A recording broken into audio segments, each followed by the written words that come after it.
यहाँ तो 25 साल की जिंदगी गुजर चुकी है तकरीरों की दुनिया में। जहेज अभी खत्म नहीं हुआ, जुआ अभी खत्म नहीं हुआ, शराब अपने जोरों शोर पर है, सारी बुराइयां हमारे मुआशरे के अंदर है, बेपर्दगी आम हो चुकी है और बेहयाई की हालत तो यह है कि हमारी बेटियों और बहनों के जिस्म से कपड़े उतर चुके हैं। शॉर्ट कपड़ों में इंस्टाग्राम पर आकर, टिकटॉक पर आकर गंदी वीडियो बनाकर अपलोड करके आज वो हजारों रुपया कमा रही हैं।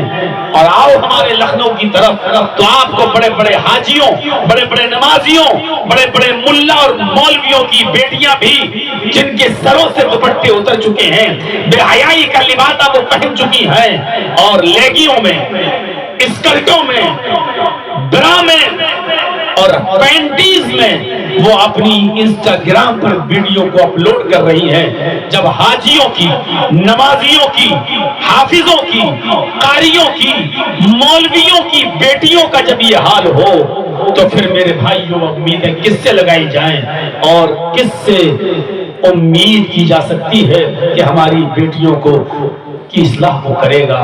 काबिल गौर है और मकाम गौर है। इतनी कसीर और बड़ी तादाद में जमा होना ये इस बात को बतलाता है कि अभी ईमान हमारे दिलों में बाकी है, इस्लाम की मोहब्बत हमारे दिलों में मौजूद है। खुशी हुई इस मदरसे को के तलबा को देखकर और जिन बच्चों ने हिफ्ज़ मुकम्मल किया उनके सरों पर दस्तारे फजीलत को देखकर। यकीनन ये इन बच्चों के लिए भी और इन बच्चों के वालिदैन के लिए भी और इन बच्चों को पढ़ाने वाले असातिज़ा इकराम के लिए भी बड़ी खुशी का मौका है। और सबसे बड़ी खुशी उस वक्त होगी जब हाफिज़ कुरान के बाप के सर पर सोने का मुकुट, सोने का ताज रखा जाएगा, जिसकी रोशनी सूरज से ज्यादा रोशन होगी, जिसकी चमक सूरज से ज्यादा जिसके अंदर होगी। और लोग उस मुकुट को देखकर, उस ताज को देखकर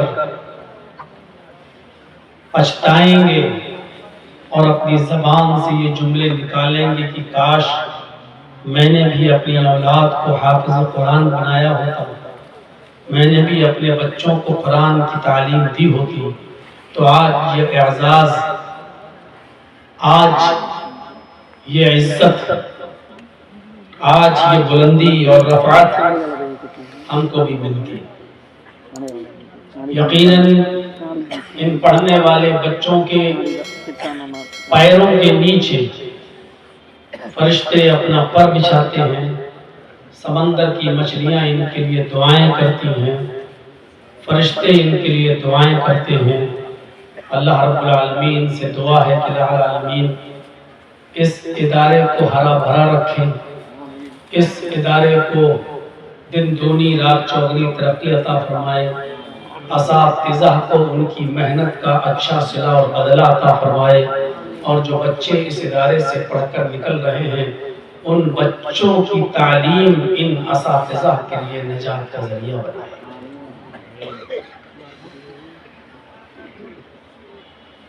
जलसे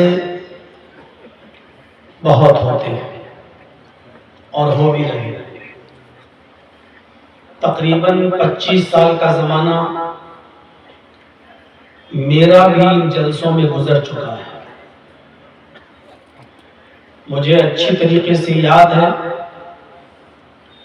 अगर शुरू की 2-3 तकरीरों को न जोड़ें और सन 2000 से जो मैंने तकरीर की दुनिया में कदम रखा, आज 2025 तक एक लंबा ज़माना गुजरा है। 1/4 सदी गुजर गई है। एक सदी 100 साल की होती है, चौथाई सदी गुजर गई और मैंने बड़े उतार चढ़ाव देखे, बड़े नशे व फराज देखे हैं। मैंने सन 2002 की तकरीर में जो नारायण खेड़ के अंदर हुई थी आंध्रा में, मैंने वो मंजर भी देखा है कि मेरी तकरीर खत्म होने से पहले 6-7 लोगों ने अपने घरों से टीवी लाकर स्टेज पर पहुंचकर और जमीन पर अपनी अपनी टीवियों को पटक दिया था और तोड़ दिया था। मैंने वो मंजर भी देखा है। कुछ अच्छे असरार भी देखे हैं और लोगों को चेंज होते हुए और बदलते हुए भी देखा है। मैं ऐसे 1-2 नहीं, सैकड़ों लोगों को जानता हूं कि जब उनसे मुलाकात होती है तो वो कहते हैं कि मौलाना साहब, आज अल्हम्दुलिल्लाह मैं अहले हदीस हूं और मेरे अहले हदीस होने में आपकी तकरीरों का रोल है। आपकी तकरीरें सुन सुनकर मैं राह हक पर आ गया। मैंने इन जलसों के अच्छे असरात भी देखे, मैंने इन जलसों के नुकसानात भी देखे।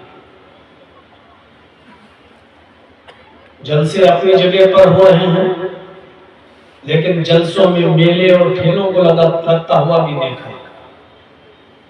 जलसों के अंदर मर्द और औरतों का इख्तिलाफ भी देखा। जलसों के अंदर दुकानों पर मर्दों और औरतों की भीड़ भी देखी और बहुत ही मौजरत के साथ मुझे ये कहने में भी कोई झिझक महसूस नहीं हो रही है, मैंने इन्हीं जलसों में, जलसों के बाहर किसी खेत में लड़के और लड़कियों को गलत काम करते हुए पकड़ते हुए कमेटी के लोगों को भी देखा है, जिनको बिठाया गया, पंचायतें बिठाई गई और फिर जुर्माना उनके ऊपर लगाया गया। मैंने इन चीजों को भी गौर से देखा। मेरे भाई, जलसे के असरात हमारी जिंदगी पर मुरत्तब होना चाहिए। वो अब नहीं हो रहे हैं। जैसे जैसे सोशल मीडिया आगे बढ़ती जा रही है और जमाना तरक्की करता जा रहा है, हम ये देख रहे हैं कि लोगों में बिगाड़ भी पैदा होता जा रहा है। अब सूरत ये हो गई है कि आप चीखते रहो, चिल्लाते रहो, बोलते रहो, लेकिन आप बोलते रहिए, हम सुनते रहेंगे। आपका काम है बोलना और हमारा काम है सुनना। हम करेंगे वही जो हम और हमारे बाप दादा करते चले आए। जैसे एक शख्स आगे आगे चल रहा है और 4 व्हीलर वाला उसके पीछे पीछे चल रहा है। 4 व्हीलर वाला हॉर्न बजा रहा है, लेकिन उसके आगे जो आदमी चल रहा है वो रास्ता नहीं दे रहा है। उसने दोबारा हॉर्न बजाया, वो आगे चल रहा है, रास्ता नहीं दे रहा है। उसने तीसरी बार, चौथी बार, 5वीं बार भी हॉर्न बजाया, लेकिन आगे वाला आदमी सुन ही नहीं रहा है, बस चले चला जा रहा है। ड्राइवर को गुस्सा आया, गाड़ी से उतरा, इस आदमी को पकड़ा और कान पर एक थप्पड़ लगाया। कमीने, मैं कब से हॉर्न दे रहा हूं, तुम सुन नहीं रहे हो? इस आदमी ने कहा कि मुझे क्यों मारा?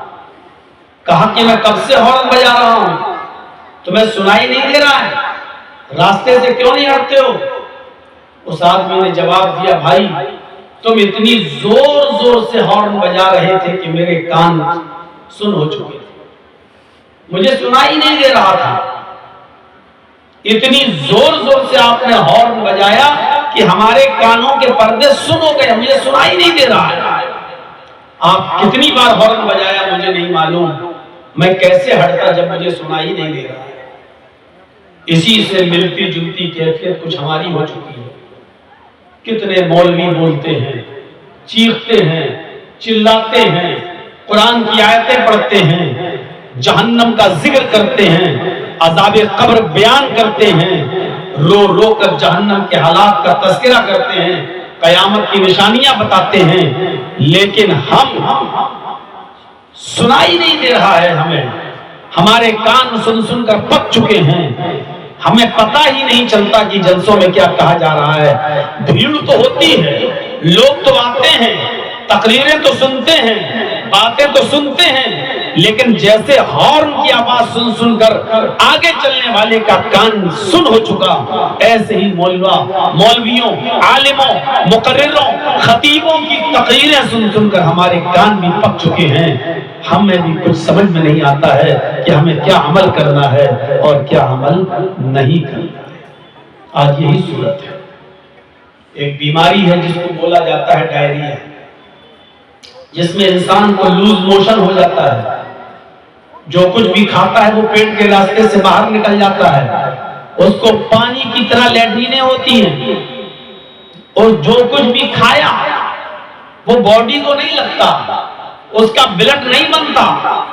जो खाया वो पेट में गया और लीवर का फंक्शन उसका बिगड़ा हुआ है, इसलिए लूज मोशन की शक्ल में वो दूसरे रास्ते से जो कुछ भी खाया वो बाहर आ गया। इस बीमारी को कहा जाता है डायरिया। इंसान जो खाए वो उसके बदन में न लगे।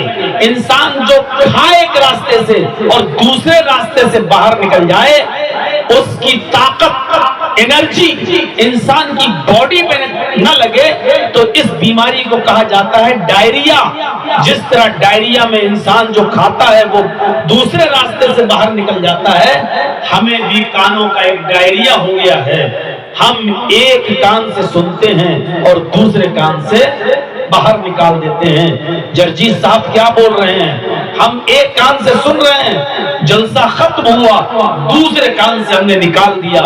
उसका असर कल हमारी जिंदगी पर नहीं रहेगा। जैसे जो हमने खाया उसकी एनर्जी, उसकी ताकत हमारी बॉडी को नहीं लगती, ऐसे ही जो बोला है उसका असर हमारे दिल को नहीं होता है। एक कान से सुना और दूसरे कान से हमने निकाल दिया।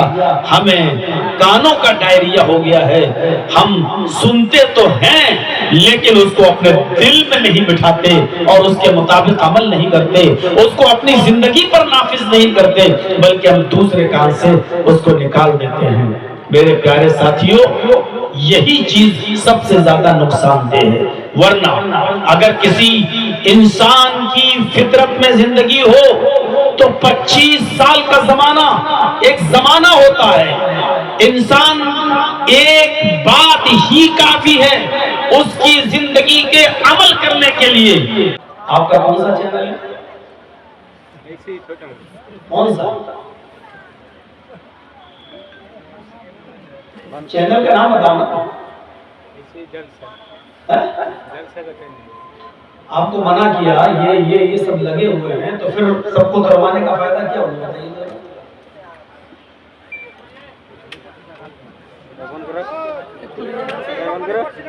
जब बताया जा चुका है कि मैं अपनी तकरीर की को अपलोड करने की इजाजत नहीं देता, तो फिर आपको मान जाना चाहिए ना।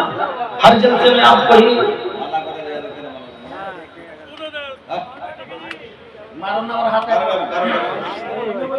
दो बार जेल भिजवा चुके हैं, अभी भी आप हरकत से बात नहीं आ रहे।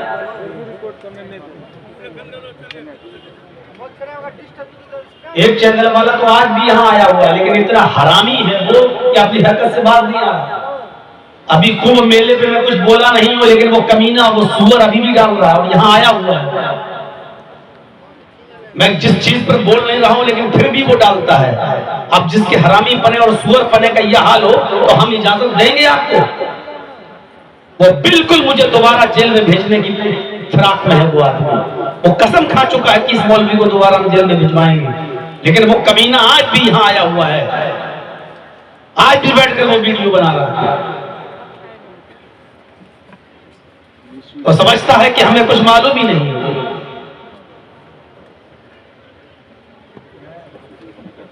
ये थंबनेल बना बना के कमीने डाल रहे हैं, वरना हमें क्या था अगर 20-25-50 हजार रुपए महीना आप कमा रहे थे, मुझे क्या है भाई, मुझे क्या आपत्ति थी। लेकिन आप लोगों की वजह से मेरी माँ रोए, मेरा बाप रोए, और आप अपने पैसे कमाएं। हाथ जोड़ रहा था, गिड़गिड़ा रहा था, व्हाट्सएप पे मैसेज भेज रहा था, मेरी माँ बीमार है मौलाना साहब, आप ये स्ट्राइक वापस ले लीजिए, हाथ पैर जोड़ रहा था वहां। और जैसे ही उसका स्ट्राइक वापस आया, फिर वो अपने कमीनापन में उतर आया, और उस एक आदमी की वजह से हम सबको मना करते हैं।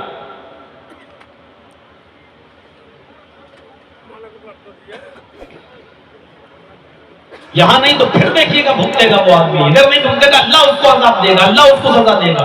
देखिएगा इस दुनिया में जब मना करने के बावजूद नहीं मान रहा है तो दुनिया ही में अल्लाह दिखाएगा उसको। ऐसे ऐसे कर दिया। कुंभ मेले पे क्या बोले मौलाना जर्जीस और